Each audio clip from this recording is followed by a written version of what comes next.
Welcome to the Windows Club. If you wish to prevent Outlook from sending email when add-ins are not loaded, then either read through this article on the website or simply watch this video. I will guide you through the procedure. First of all, press the Windows key and the R button to open the Run window. In the Run window, type the command regedit and hit enter to open the Registry Editor window. In the Registry Editor window, go to HT Current User, Software, Policies, Microsoft Office 16.0 and then create keys Outlook and security.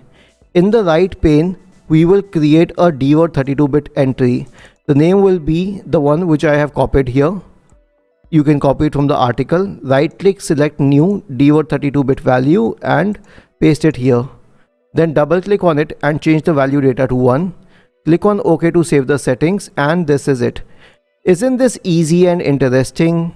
If you have any doubts, please go to the original article on the Windows Club, scroll down to the comment section and write your query. We will surely answer to it. Do not forget to subscribe to the channel. Thank you for watching this video and have a nice day.